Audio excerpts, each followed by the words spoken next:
जय श्री राम मित्रों। तो मेरे प्यारे बंधुओं, आज का जो टॉपिक है वो है पोर्न देखने के नुकसान। तो बारी व क्रमशः बात करूँगा कि पहला नुकसान क्या है। पहला नुकसान है कि आपके अंदर का जो सार होता है किसी भी चीज़ का, वो तो आपके अंदर का सार जो होता है वो होता है वीर्य। तो आपका वीर्य जब आपके अंदर नहीं रहेगा तो आप ये समझ लो आप जीरो हो जाओगे, ठीक है। और दूसरा नुकसान है, क्रमशः ही बताऊँगा सारी चीज़ें। दूसरा नुकसान है आप वृद्धावस्था की तरफ जाने लगोगे, धीरे धीरे आप वृद्धावस्था की तरफ आपके जो है दिन वो जाने लगेंगे।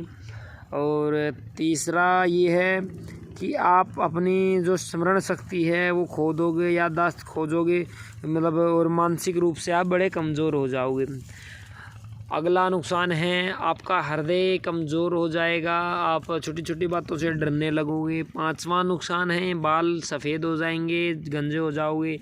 छठा नुकसान है हड्डी कमज़ोर हो जाएगी। आठवां नुकसान है जो हमारी सप्त धातुएं हैं वो सारी की सारी कमज़ोर हो जाएगी आपके अंदर। और नौवां जो नुकसान है वो आपके अंदर किसी भी तरह का कोई तेज़ नहीं रहेगा, कोई बल नहीं रहेगा, आपकी बात में कोई दम नहीं रहेगा।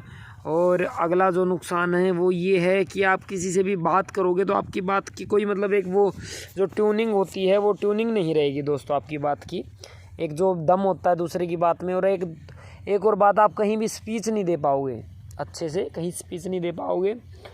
और किसी को भी मतलब एक मोटिवेट करना होता है ना, आप किसी को मोटिवेट कर पाओगे, ठीक है दोस्तों। मैं ये इसके नुकसान भी गिना रहा हूँ, साथ में अगर आपने कर लिया है बहुत कुछ पोर्न देख के तो उसके उपाय भी बताऊंगा। अब एक और काफ़ी और भी है नुकसान। तो एक ये है कि आप भक्ति भी ढंग से नहीं कर पाओगे, मंत्र जाप भी नहीं कर पाओगे, नाम जप भी नहीं कर पाओगे, साधनाएं जितनी भी सात्विक साधनाएं होती है आप वो भी नहीं कर पाओगे ढंग से। अगर आपके अंदर वीर्य नहीं है, वीर्य सार होता है हमारा, अगर वो आपने निकाल दिया तो ठीक है। और इसके बाद आप और क्या क्या नहीं कर पाओगे दोस्तों। इसके बाद आप ये लगा लो कि जो भी अच्छे और पराक्रमी काम है आप कुछ नहीं कर पाओगे, ठीक है। और वीर्य नाश का जो मेन मुख्य है वो यही तो है, बंदे की विद्या नहीं सीख पाता, कोई भी ध्यान नहीं दे पाता, ठीक है। चाल बिगड़ जाती है, चाल ऐसी हो जाती है जैसे पता नहीं कौन चल रहा है। इंसान तो है ही नहीं, इंसान की चाल शेर के जैसी होती है अगर उसके अंदर वीर्य वो हो तो। अगर वीर्य नहीं है तो वही गिदड़ हो जाता है ना। तो यही है। अगर आप अब मैं आपको बता दूं इसके उपाय, आप दोबारा से अपने वीर्य की कैसे भरपाई कर सकते हो। सबसे पहली बात तो आपको तला फला गर्म चीज़ें छोड़नी होगी। गर्म चीज़ें कैसे, तामसिक चीज़ें, शराब नहीं पीनी, मांस नहीं खाना, लहसुन प्याज नहीं खाना, लाल मिर्च भी नहीं खानी। ये छोटी छोटी चीज़ें हैं और इनके बिना खाना इतना स्वाद बनता है बहुत ज़्यादा अगर आप ये चीज़ें ना डालो तो, ठीक है।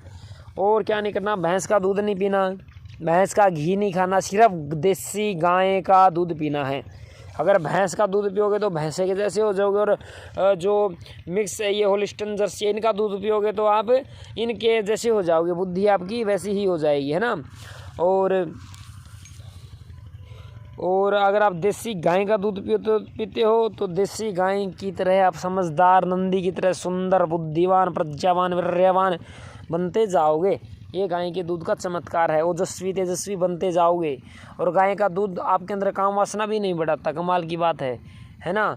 और आपकी आध्यात्मिक उन्नति भी गाय का दूध ही करता है। तो आप अपने कहीं से भी, अगर कोई कह रहा है कि हमें मिलता नहीं है तो भाई डिमांड करो, डिमांड करोगे तो गाय का दूध मिलेगा, लेकिन उसके लिए आपको डिमांड करनी होगी। अगर आप डिमांड पैदा करोगे तो दूध भी अवेलेबल होगा। गौशाला से प्राप्त करो, जहाँ कोई गाय रखता है वहाँ से लो, लेकिन करो, डिमांड करो तो मिलेगा, ठीक है। आपको थोड़ा समय लगेगा, और लेकिन जब आपको गाय का दूध पीते पीते 1 महीना हो जाएगा तो आपको बड़ा मज़ा आने लगेगा, आप कहोगे मज़ा आ गया, ठीक है। और भोजन में आप अगर घी नहीं मिल पा रहा है या महंगा है तो आप एक काम कर सकते हो, तेल का भोजन खा सकते हो। तिल का तेल, बल्कि सरसों का तेल से भी ज़्यादा अच्छा तिल का तेल यूज़ करो।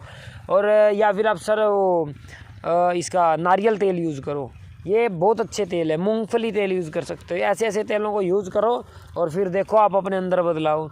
और खाने में नमक, ये टाटा नमक, समुद्री नमक नहीं यूज़ करना, नमक यूज़ करना है सिर्फ़ और सिर्फ सेंधा नमक। ये आपके लिए बहुत ज़्यादा बेनिफिट रहेगा आपको। टाटा का भी अगर सेंधा नमक आता है तो आप टाटा का ही सेंधा नमक यूज़ करें। लेकिन ये जो है आपके इसका, ये जो आप ये वाला यूज़ करते हो समुद्री नमक, किसी भी कंपनी का वो मत यूज़ करो उसको, ठीक है। और कम यूज़ करो नमक, और मीठे में चीनी बंद कर दो बिल्कुल। खाना है तो शक्कर ले लो, गुड़ ले लो, खांड ले लो, गुड़ का ये सब कम करने होते हैं, ठीक है। और त्रिफला चूर्ण लेना है आपको। त्रिफला चूर्ण शहद के साथ लेना है। थोड़ा उसमें शीशम का वो काले तिल का तेल, थोड़ा शहद और थोड़ा त्रिफला चूर्ण, इसको मिला के आप लो। धीरे धीरे आपकी वर्रे की भरपाई होगी, आपके अंदर वर्रे बनने लगेगा। और आप क्या ले सकते हो, और आप सालम पंजा हो गया, ठीक है, फ्रूट्स हो गए, फ्रूट्स खाओ, अनाज कम खाओ।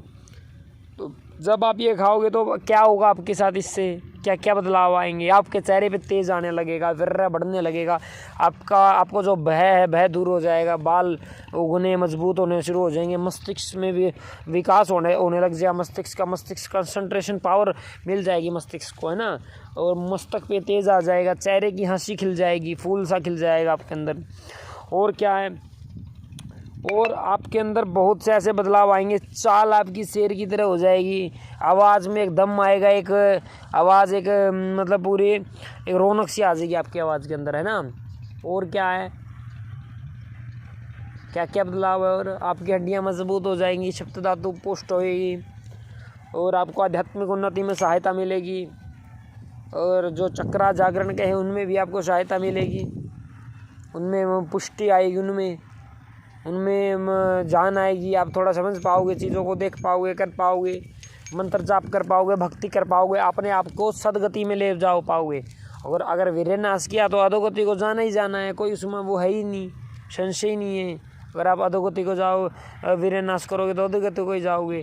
तो अगर आपको अधोगति से बचना है, सदगति करनी है, तेजस्वी ओजस्वी तपस्वी ध्यानी ज्ञानी बनना है, योगी बनना है, तो आपको ये सब चीज़ें करनी होगी। बड़ी ही आसान है और मज़ा आने लगेगा। धीरे धीरे आपको मज़ा आने लगेगा, आप कहोगे मज़ा आ गया। ठीक है दोस्तों, तो ये सब चीज़ें करो और आगे बढ़ो।